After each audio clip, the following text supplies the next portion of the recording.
I never thought a simple backup generator would turn my life into a legal nightmare. But when Carol Hendricks from the HOA board knocked on my door with a $1,000 fine clutched in her manicured fingers, I knew I was in for a fight. My name is Andrew Kellerman, and I had lived in the Riverside Estates subdivision in Dayton, Ohio for 3 years without incident. The neighborhood was nice enough, tree-lined streets, well-maintained homes, the kind of place where people actually waved at each other. The HOA had always been tolerable, mostly concerned with lawn heights and fence colors. That all changed when the power grid started having issues. The summer of 2024 had been brutal. Rolling blackouts became common as the aging infrastructure struggled to keep up with demand. After sitting in a sweltering house for 6 hours during one particularly bad outage, I decided enough was enough. I did my research, consulted with a professional installer, and purchased a top-of-the-line natural gas generator system. It was not cheap, setting me back nearly $8,000, but it was worth every penny for peace of mind. The installation went smoothly. The technician, a friendly guy named Mike from Powell Electric, positioned it on the side of my house according to code, properly distanced from windows and property lines. He ran all the necessary permits through the city, which approved everything without hesitation. The generator was a Generac 24 kW unit, one of the cleanest burning residential models on the market. Mike even showed me the emissions specifications, proudly pointing out that it exceeded EPA standards by a significant margin. I tested it once after installation, just a brief run to make sure everything worked. The unit hummed quietly, barely audible from the street. My neighbor Jim, who lived 2 houses down, actually came over to ask about it because he was considering getting one himself. Everything seemed perfect. Then came the letter. It arrived on a Tuesday afternoon, stuffed into my mailbox between a credit card offer and a grocery store circular. The envelope bore the Riverside Estates HOA logo, and something about it immediately set me on edge. I opened it standing right there by the mailbox. The letter informed me that my generator was in violation of HOA covenants regarding excessive noise and air pollution. I was being fined $1,000 and had 30 days to remove the unit or face additional penalties of $500 per week. The letter was signed by Carol Hendricks, HOA president, with a carbon copy notation indicating that all board members had received copies. I read it 3 times, each reading making me angrier than the last. Excessive noise. The thing barely made any sound. Air pollution. It was cleaner than most cars on the road. I marched back into my house and pulled out my HOA covenant documents, all 200 pages of them that I had received, but admittedly never read in detail when I purchased the home. I spent that evening going through every page, every clause, every subclause. There were rules about generators, sure. They had to be installed according to local codes and could not create a nuisance. That was it. Nothing about emissions levels, nothing about specific noise restrictions beyond the standard nuisance clause. My generator met the local codes. The city had approved it. As for nuisance, how could it be a nuisance when I had only run it once for 15 minutes? I decided to call Carol directly. Her number was listed on the HOA website under board contacts. She answered on the 3rd ring, her voice syrupy sweet. Riverside Estates, HOA, Carol speaking. Carol, this is Andrew Kellerman on Maple Drive. I just received a letter about my generator. The sweetness evaporated instantly. Oh yes, Mr. Kellerman. Your generator is completely unacceptable. The emissions are toxic and the noise is disruptive to the entire neighborhood. I have only run it once for 15 minutes. How could you possibly know about emissions or noise levels? I could smell the exhaust from my house, Mr. Kellerman. It was absolutely foul. And Mrs. Patterson, who lives across from you, complained about the noise. I knew for a fact that Mrs. Patterson had not been home that day. I had seen her drive off that morning with suitcases in her car, clearly heading out of town. Carol, Mrs. Patterson, was not even here when I tested it. There was a pause. Well, she must have heard about it from someone else. Regardless, the board has made its decision. The fine stands. Based on what? I have read the covenants. My generator meets all the requirements. The board has the authority to determine what constitutes a nuisance, Mr. Kellerman. We have determined that your generator is one. You have 30 days. She hung up before I could respond. I sat there fuming for a good 10 minutes before calling my buddy Derek, who was a lawyer. Not the right kind of lawyer for this situation since he specialized in corporate litigation, but he would at least know who I should talk to. You need someone who handles property law and HOA disputes, Derek said after I explained the situation. I know a guy, Tom Breslin. He is good, maybe a bit aggressive, but that might be what you need here. Want me to send you his contact info? Yeah, please. This is ridiculous. HOAs usually are, man. That is why I will never live in one. Tom Breslin agreed to meet with me the next day. His office was in a modest building in downtown Dayton, the kind of place that looked more functional than impressive. Tom himself was in his 50s, graying at the temples, with the tired eyes of someone who had dealt with too much bureaucratic nonsense over the years. HOA dispute over a generator, he said, reviewing the letter I had brought. Let me guess, Carol Hendricks is on a power trip. You know her. I have dealt with Riverside Estates before. Different client, different issue, but same Carol. She is a piece of work. He set the letter down and leaned back in his chair. Here is the thing, Andrew. Legally, you are probably in the right. Your generator was permitted by the city, which means it meets all applicable codes. The HOA covenants do not specifically prohibit it, but fighting an HOA is expensive and time-consuming. Sometimes it is easier to just comply. I spent $8,000 on that generator. I am not removing it because Carol Hendricks has some kind of problem with me. Tom nodded slowly. Okay then, we fight. First thing I would recommend is getting an independent emissions test done. If we can prove that your generator is as clean as you say, that undercuts their pollution argument. As for noise, we can get decibel readings, document everything. Can they really fine me $1,000 for this? They can try. Whether it will hold up is another question. Do not pay the fine. That would be seen as admitting guilt. We will send them a response contesting it and requesting a hearing before the board. I left Tom's office feeling slightly better but still frustrated. This was going to cost me money either way, and all because Carol had decided to make my life difficult. The next day, I contacted an environmental testing company that Mike from Powell Electric recommended. They specialized in emissions testing for various types of equipment, including generators. I explained what I needed, and they scheduled someone to come out that Friday. The technician who showed up was a young woman named Sarah Chen, carrying what looked like a tackle box full of testing equipment. She was professional and thorough, explaining each step as she went through the process.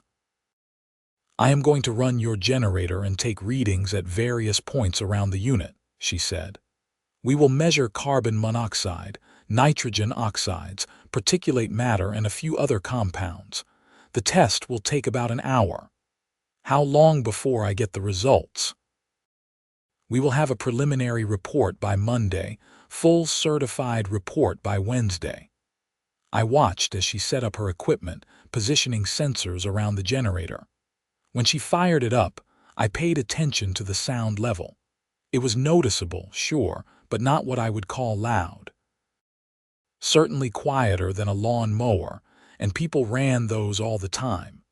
Sarah moved around the yard with her equipment, taking readings and making notes on a tablet. At one point, she stopped and looked at one of her sensors with a puzzled expression. "Everything okay?" I asked. "Yeah, just surprised. These are really good numbers. This is a very clean burning unit." "That is what I was told when I bought it." She finished up her testing and packed away her equipment. "Like I said, you will have the preliminary results Monday. But I can tell you unofficially, this generator is well within all acceptable limits. Actually exceeds them by quite a bit." That was good news at least.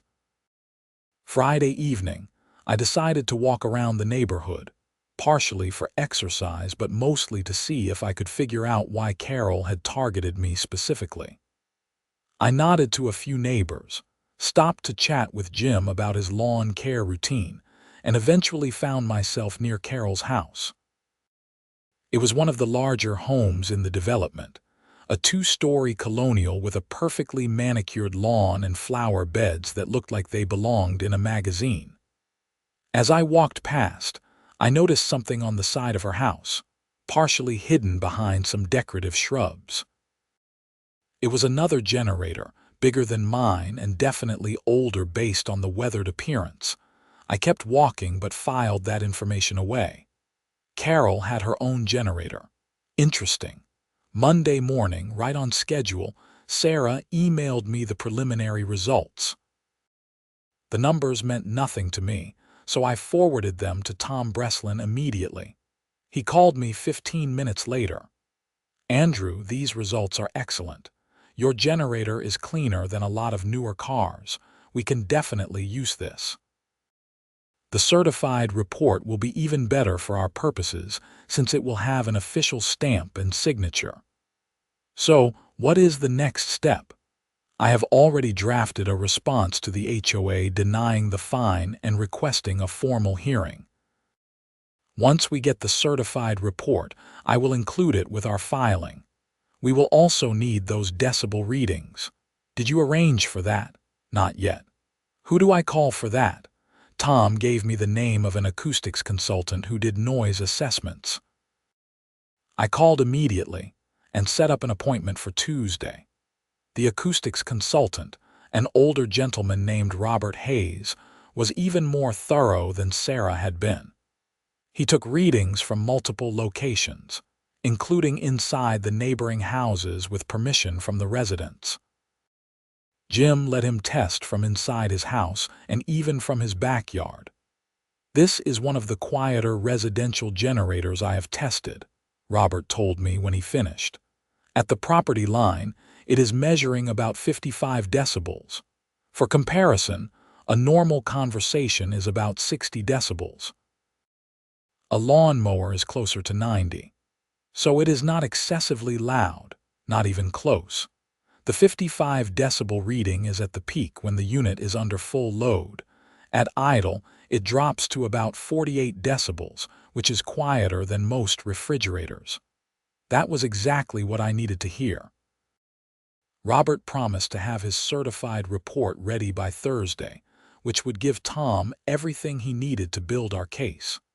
Wednesday afternoon, the certified emissions report arrived via email. I printed it out and actually read through it this time, looking up the various measurements and standards online. The carbon monoxide levels were incredibly low. The nitrogen oxide emissions were a fraction of what was allowed. Particulate matter was almost non-existent. Sarah had been right. This was an exceptionally clean generator. I was scanning through the report when something caught my eye. At the bottom, there was a comparison chart showing typical emissions for various types of generators. The chart included model numbers and years. One entry jumped out at me. A Kohler 38 kW unit from 2008, the same model I had seen behind the shrubs at Carol's house, based on the distinctive shape and size. According to the chart, that model produced roughly 3 times the carbon monoxide and 5 times the nitrogen oxides as my unit. It was still within acceptable limits for when it was manufactured, but emission standards had tightened considerably since then. I called Tom immediately. "The HOA has a backup generator at their community center, right?" "Yeah, they installed it a few years ago." "Why?" "What if we tested it and compared the results to mine?" There was a pause while Tom considered this. "That is actually a good idea. If their unit is dirtier than yours, it completely undermines their argument that your generator is creating a pollution problem. But we would need access to test it." "How do we get that?" "The community center is HOA property, accessible to all residents. We could argue that as a homeowner, you have the right to have equipment tested that might affect your property values or quality of life. It is a bit of a stretch, but I think we could make it work." "Do it." Tom drafted a formal request for access to test the HOA's backup generator, citing the ongoing dispute and the need for comparative data. He sent it to Carol and the entire board via certified mail. 3 days later, we got a response. The answer was no. The board stated that the HOA generator was not relevant to the matter at hand, and that they would not permit testing. Furthermore, they accused me of harassment and threatened additional fines if I continued to interfere with HOA operations. "This is perfect," Tom said when I called him in a panic. "They are showing bias. If your generator is a pollution problem, then surely they would want to prove that theirs is cleaner as a point of comparison. Their refusal to allow testing suggests they know their unit would not compare favorably." "So what do we do now?" "We go to the hearing, which they have scheduled for next Friday. I will present your emissions and noise data. I will point out their refusal to allow comparative testing. And I will argue that the fine is arbitrary and capricious, imposed without any objective basis." The hearing was scheduled for 7 in the evening at the community center, the same building that housed the generator I wanted to test. I showed up at 6:45 with Tom, both of us carrying folders full of documentation. The community center was a modest single-story building, mostly used for neighborhood events and HOA meetings. The hearing room was set up with a long table at the front where the 5 board members sat. Carol was in the center, flanked by 2 members on each side. I recognized a few of them from neighborhood events, but I had never really interacted with any of them. There were about a dozen other residents in the audience, probably there to watch the drama unfold. Carol called the meeting to order with a sharp rap of her gavel. She read through some preliminary business, approving minutes from the last meeting and discussing upcoming neighborhood events. Finally, she got to my case. "We are here to address the matter of Mr. Andrew Kellerman's unpermitted generator installation," she began. Tom stood immediately. "Point of order, Madam President. The generator was fully permitted by the city of Dayton. That is a matter of public record." Carol's face tightened. "It was not approved by this board, which is required under our covenants." "Actually," Tom continued, pulling out a document, "the covenants state that generators must comply with local codes and regulations. There is no requirement for separate HOA approval. The city permit satisfies the covenant requirements." "The board has the authority to interpret the covenants," Carol shot back. "Not arbitrarily," Tom said calmly. "Any interpretation must be reasonable and applied consistently, which brings me to my first point. The HOA itself operates a backup generator on this very property. Was that generator submitted for board approval beyond the normal city permitting process?" Carol looked flustered. "That is different. That is HOA property. But it affects all the residents, just as Mr. Kellerman's generator allegedly does. If anything, the HOA's generator should be held to a higher standard since it serves the entire community. Yet you have never had it tested for emissions or noise levels, have you?" "This is not about our generator," Carol said, her voice rising. "This is about Mr. Kellerman's violation." Tom opened his folder and pulled out the emissions report. "Mrs. Hendricks, I have here a certified emissions test conducted on Mr. Kellerman's generator by a licensed environmental testing firm. The results show that his generator produces carbon monoxide levels of 8 parts per million, nitrogen oxide emissions of 0.3 grams per horsepower-hour, and particulate matter of 0.015 grams per brake horsepower-hour. All of these figures are well below EPA standards and Ohio state regulations." He walked forward and placed copies of the report in front of each board member. Carol barely glanced at hers. "I also have a certified noise assessment," Tom continued, producing another document.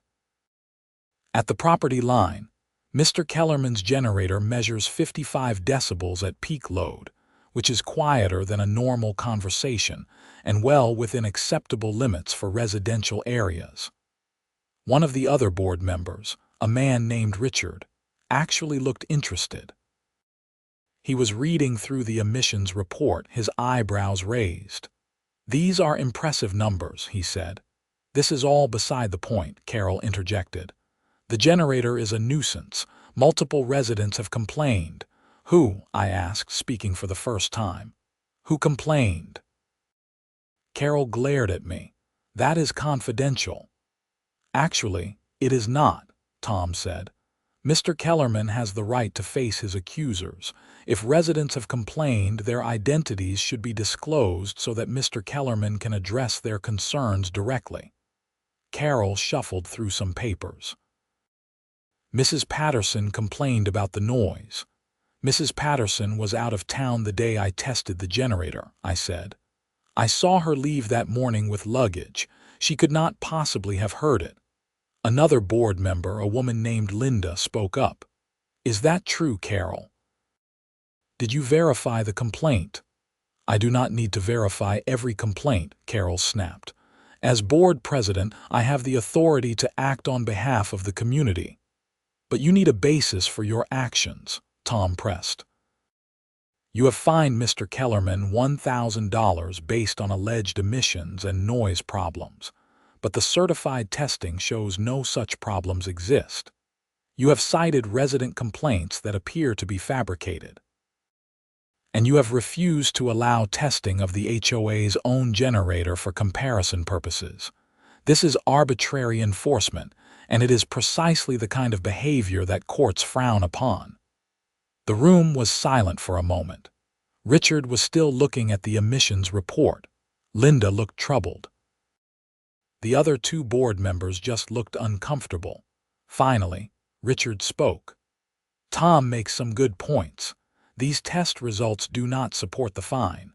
And if we are going to enforce emissions standards, we should probably test our own generator to make sure we are in compliance too." "That generator is old," Carol said quickly. "It is grandfathered in under older regulations." "Being grandfathered does not mean it is cleaner," Tom pointed out.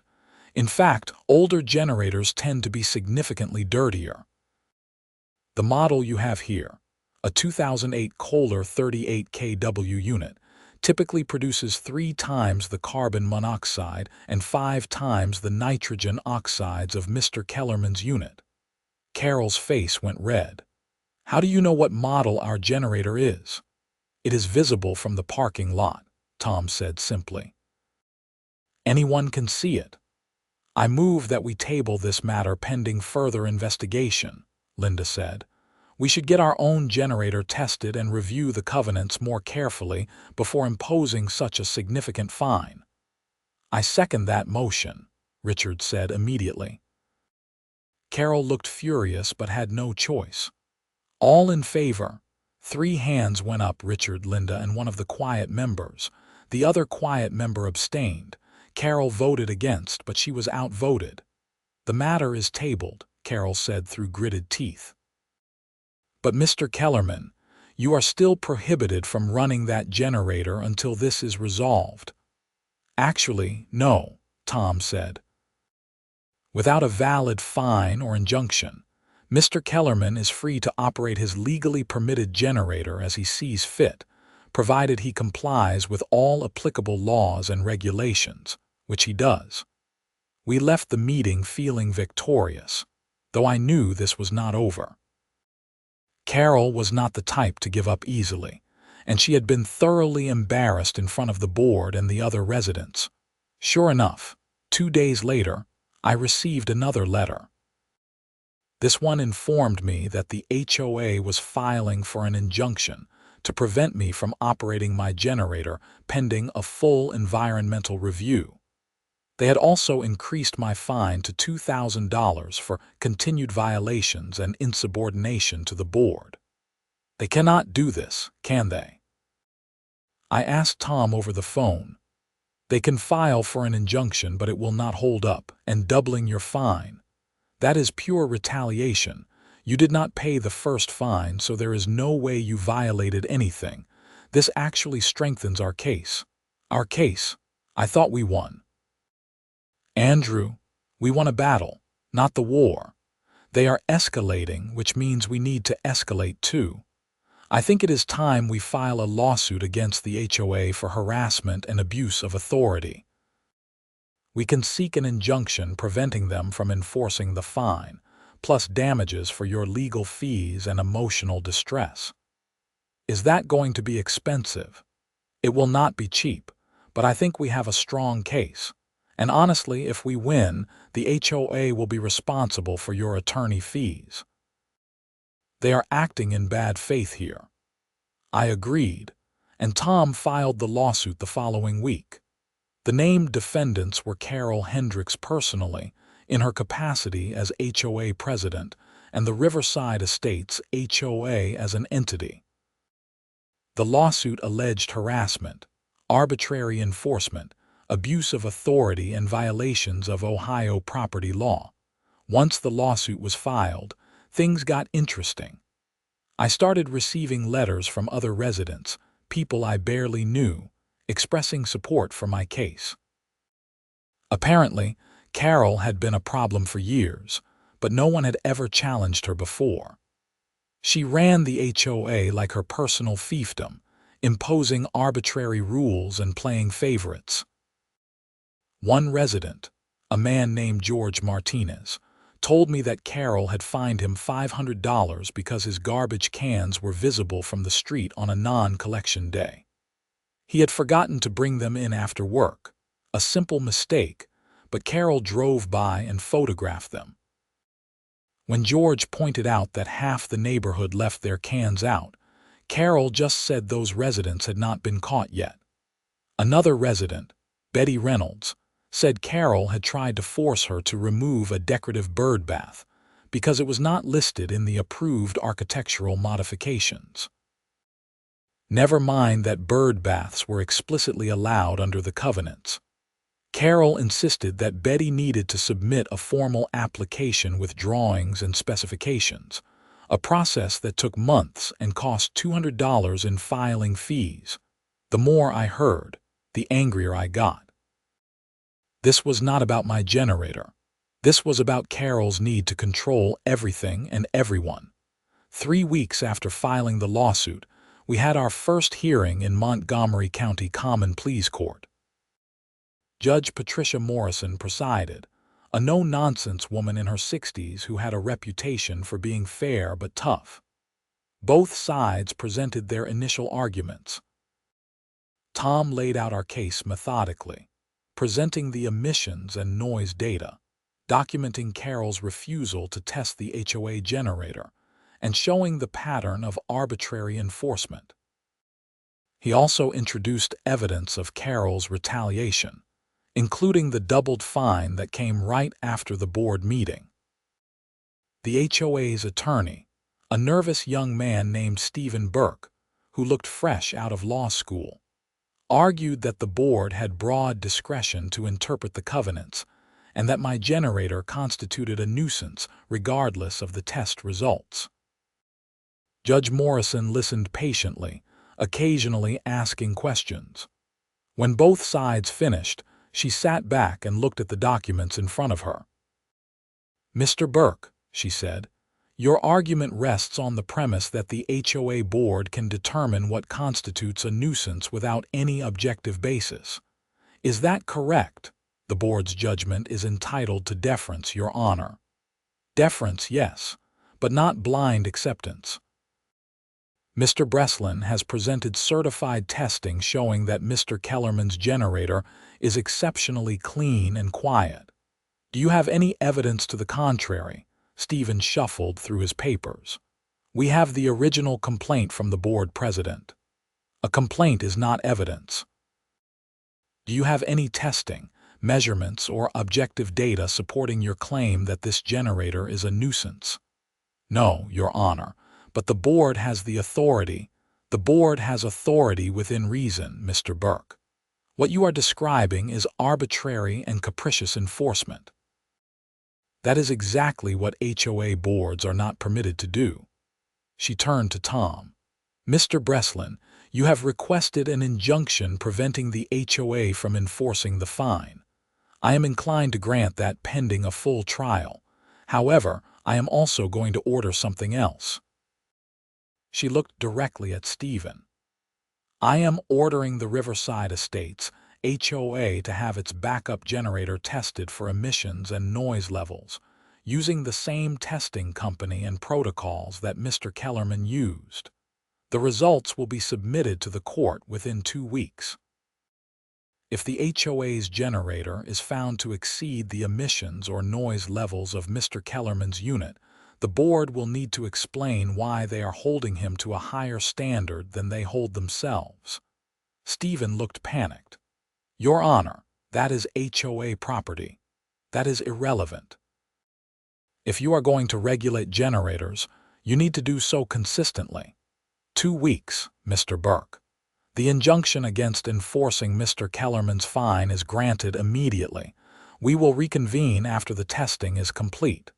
I wanted to cheer but managed to keep my composure. As we left the courtroom, Tom was grinning. She nailed them, he said. Ordering them to test their own generator is brilliant.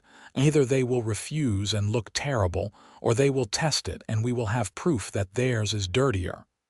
What if they refuse? Then they are in contempt of court. Judge Morrison does not strike me as someone who tolerates that kind of behavior. 2 weeks later, we were back in court. Stephen Burke looked even more nervous than before, if that was possible. He submitted the testing results with the demeanor of a man walking to the gallows. Tom and I reviewed the documents, while Judge Morrison read her own copy. The HOA's generator was a disaster. Carbon monoxide emissions were 26 parts per million, more than 3 times what my generator produced. Nitrogen oxides were 0.98 grams per horsepower-hour, more than 3 times my levels. Particulate matter was 0.06 grams per brake horsepower-hour, 4 times what my generator emitted. And the noise level at the property line was 72 decibels, significantly louder than mine.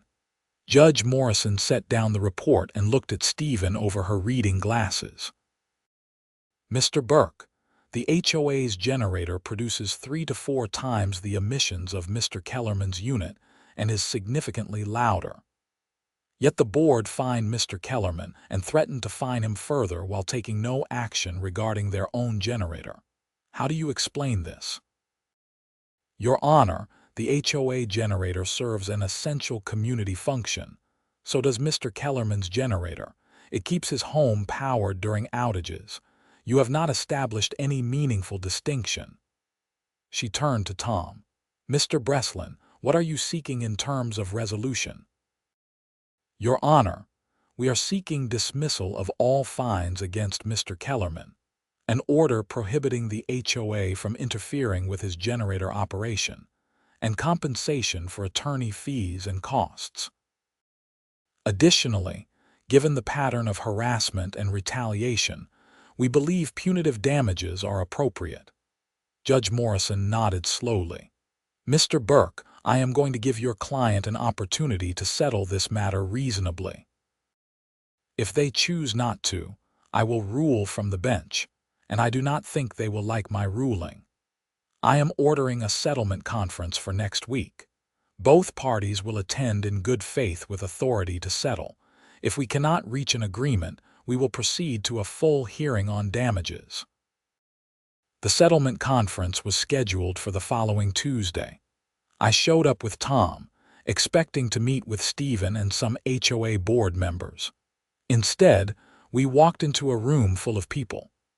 The entire 5-member board was there, including Carol, who looked like she had been sucking on lemons. Also present was a regional manager from the HOA management company that Riverside Estates contracted with, a sharp-looking woman in her 40s named Patricia Kemp. Judge Morrison's clerk, acting as mediator, explained the ground rules and gave each side an opportunity to state their position. Tom went first, reiterating our demands and emphasizing the strength of our case. When it was the HOA's turn, Patricia Kemp spoke instead of Stephen. Your Honor, the board acknowledges that mistakes were made in how this matter was handled. However, we believe much of this was due to a misunderstanding rather than malice. A misunderstanding? I could not help myself. I was fined $1,000, threatened with more fines, and told to remove an $8,000 generator because Carol Hendricks decided she did not like it.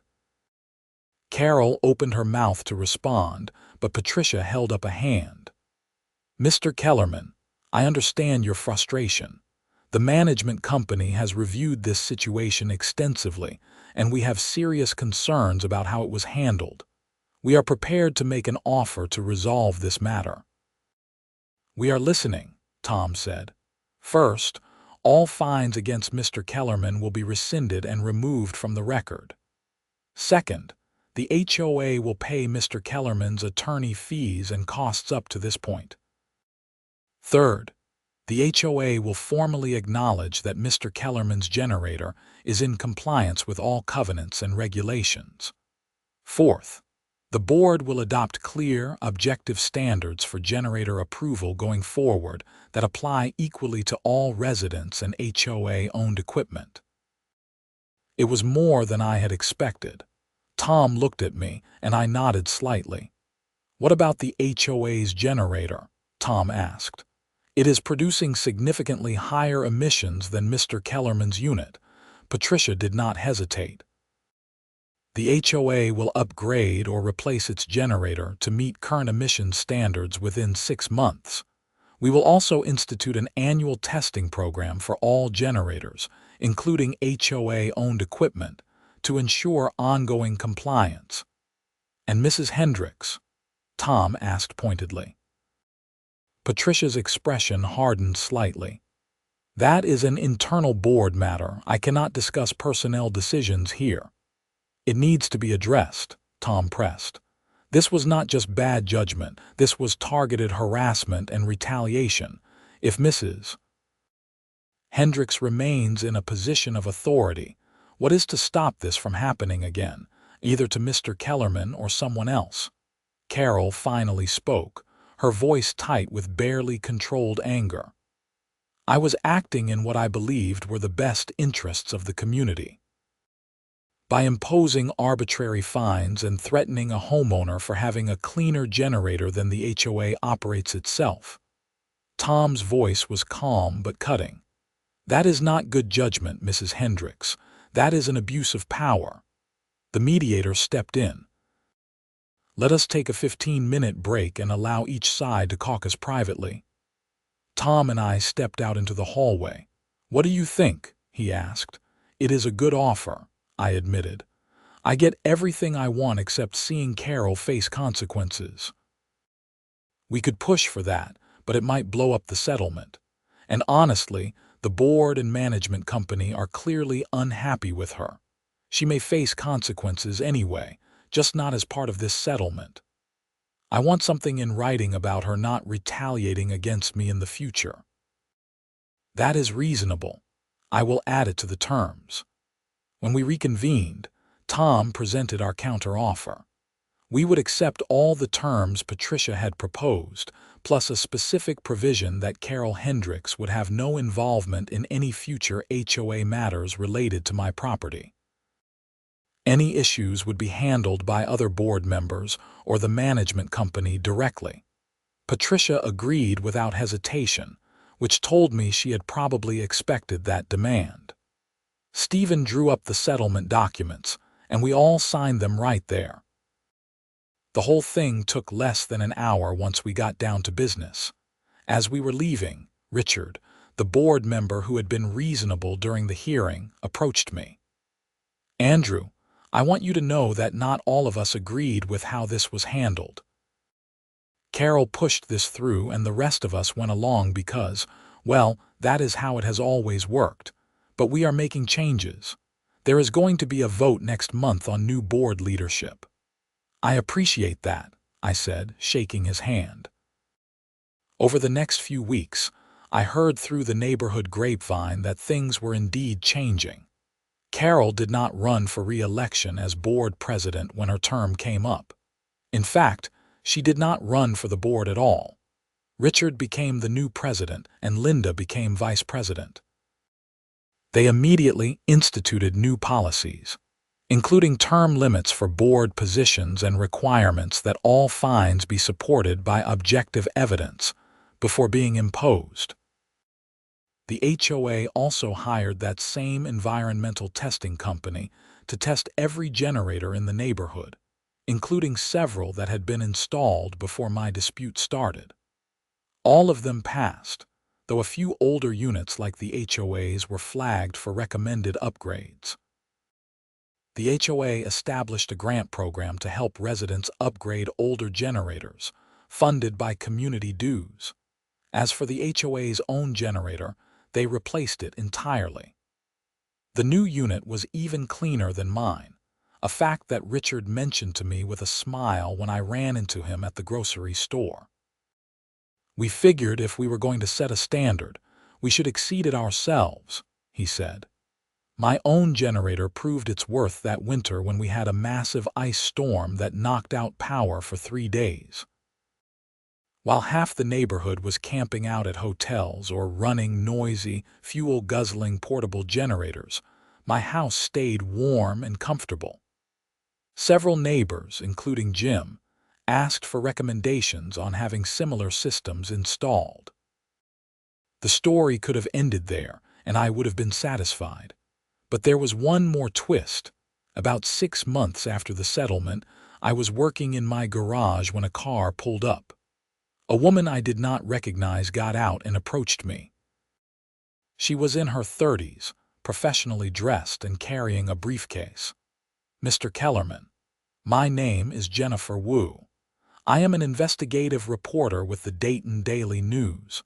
I am working on a story about HOA abuses in Montgomery County, and your case came up in court records.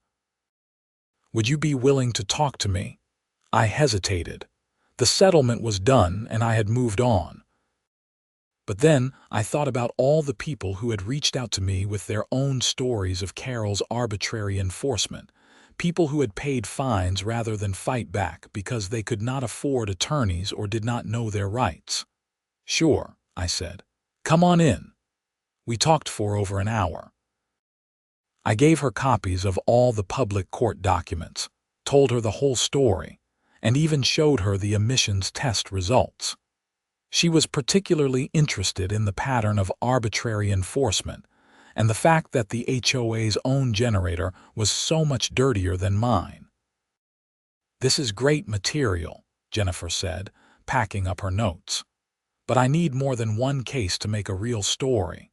You mentioned other residents who had problems with this HOA board. Would any of them be willing to talk?" I gave her contact information for George Martinez and Betty Reynolds, both of whom had told me I could share their stories. Jennifer left with a promise to send me the article before publication. The story ran 6 weeks later on the front page of the Sunday edition. It was titled, "When HOAs Go Too Far, Local Homeowners Fight Back Against Arbitrary Enforcement." My case was the lead example, but Jennifer had found half a dozen other residents with similar stories of unreasonable fines and selective enforcement under Carol's leadership. The article also noted that Riverside Estates had instituted significant reforms after the court case. The response was immediate and overwhelming. The newspaper received hundreds of emails and calls from people in other HOAs with their own horror stories. Jennifer did 3 follow-up articles over the next few months, each one exposing different aspects of HOA overreach in communities across the region. State legislators took notice. Within a year, Ohio had passed new legislation requiring HOAs to provide clear, objective criteria for any fines or enforcement actions, and establishing an expedited arbitration process for disputes. The law was informally nicknamed the Generator Bill because of my case, though it applied to all HOA enforcement matters. Carol Hendricks moved out of Riverside Estates about a year after the settlement. I heard from Linda that she and her husband had bought a house in a different county, not in an HOA-controlled community. I never saw her again after that day in the settlement conference. As for me, I continued living in Riverside Estates and actually started attending HOA meetings regularly. Richard and Linda were doing a good job of running things fairly and transparently. The neighborhood remained pleasant, the streets stayed clean, and people took care of their properties without needing threatening letters. My generator ran flawlessly. I tested it monthly as recommended by the manufacturer, and it kicked in automatically during the handful of outages we experienced. Each time, I felt a small sense of vindication, knowing that I had fought for my right to have it and won. But the best part was not winning the fight or even having reliable backup power. It was the relationships I built through the process. Jim and I became good friends, often grilling together in the summer and watching football in the winter. George Martinez and I served on a committee together to update the neighborhood covenants, making them clearer and more reasonable. Betty Reynolds baked me cookies every Christmas, which she said was payback for inspiring her to stand up for herself. I also stayed in touch with Tom Breslin. We grabbed lunch every few months, and he continued to update me on other HOA cases he was handling. He told me that my case had led to a significant increase in his HOA-related business, with more people willing to fight back against unreasonable boards. "You started something," he said during one lunch. "People realize now that HOAs are not untouchable." The experience taught me several important lessons. First, documentation is everything. If I had not gotten those emissions and noise tests, I would have been fighting with just my word against Carol's. Second, knowing your rights matters. The covenants were on my side all along, but I had to actually read them and understand them to make that argument. Third, sometimes you have to stand up to bullies, even when it is expensive and stressful, because giving in just encourages more bad behavior.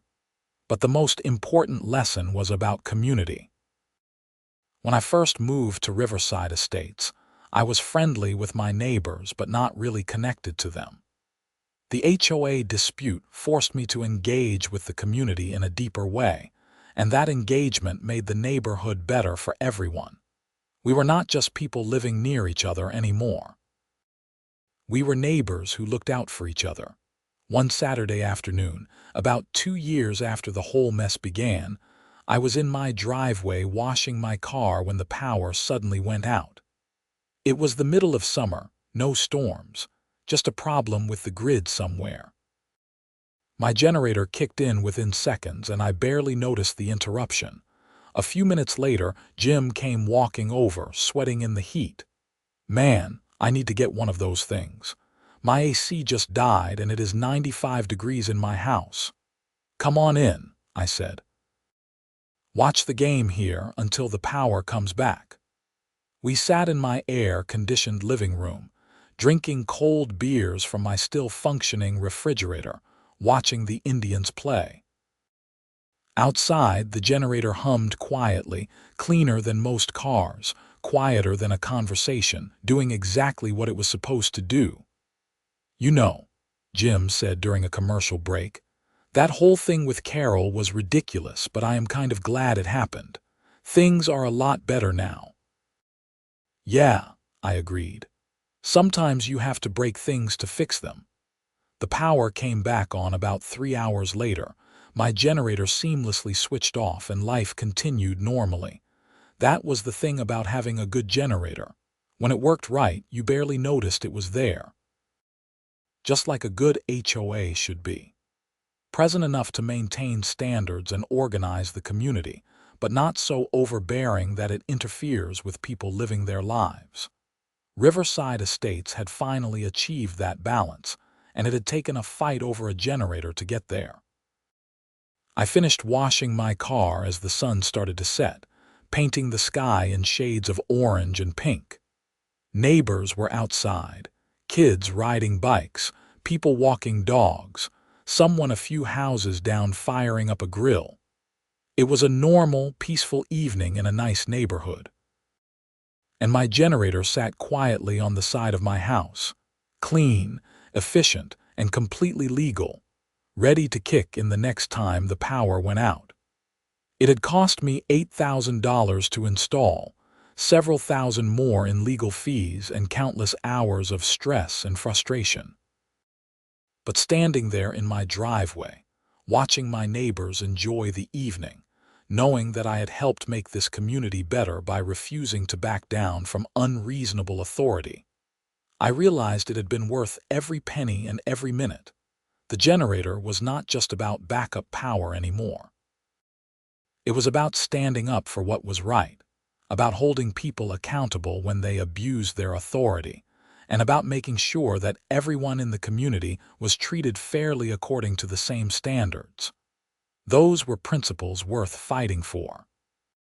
As I coiled up the hose and put away the car washing supplies, I noticed Richard walking his dog past my house. He waved and I waved back. "Generator still running clean," he called out. "Cleanest in the neighborhood," I replied with a grin. "Good," he said. "That is how it should be." He continued on his walk, and I headed inside, satisfied that justice had been served, standards had been met, and a small corner of the world was a bit more fair and reasonable than it had been before. All because I refused to accept an unjust fine and had the data to prove I was right. Sometimes standing up for yourself makes things better not just for you, but for everyone around you. That was the real lesson from the generator dispute, and it was one I would carry with me for the rest of my life.